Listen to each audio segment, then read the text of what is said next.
And we're going to finish the 6th chapter of The Pearl of the Soul of the World, which is called Blackbird. And this blackbird has come as a messenger from the witch.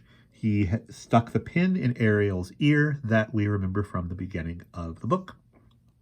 It was many hours. It was hours, many hours after that she awakened. Here her memory was very dim, for the pin in her head had stolen her name, working its terrible spell to keep her from knowing herself. The black bird lay dead on the sand beside her. She rose, stood a moment, gazing at it before wandering away. It had nothing to do with her. She did not remember it. The pearl on her breast glowed faintly, forgotten. She strayed deeper into the desert, forgetting the camp, for that, too, had nothing to do with her now. She had become nobody, a pale, nameless girl. And so you wandered, stumbling down into the Duros caves at last, where you felt the pilgrim's call, still broadcasting after all these years, and found your way to me. Ariel stared, hearing the ancient's voice again. The fiery images had faded from the great glass globe. It hung before her in the air, weightless as gossamer, now showing only a faint azure glow. The room was twilight once more, no longer wholly dark. She gazed at its deep blue walls and hanging gauze. The pallet on which she lay was low and comfortable. Someone held a cool compress on her brow. A strange stiffness prevented her from turning her head. The ancient lady spoke again. "Do you know the place to which you and your companions have come?" Ariel shifted, trying to sit up. Of course she knew. "The city of crystal glass." "Do you know yourself?" the ancient asked. That was easy. "Ariel." "And do you know who I am?" Ariel drew her breath, realizing for the first time. "Ravenna," she breathed. "The last ancient of the world." The one beside her laughed quietly, gently. "Ravenna is not my name," she replied, "but the name of the city you call crystal glass. Its real name is New Ravenna, after a very old city on my own world."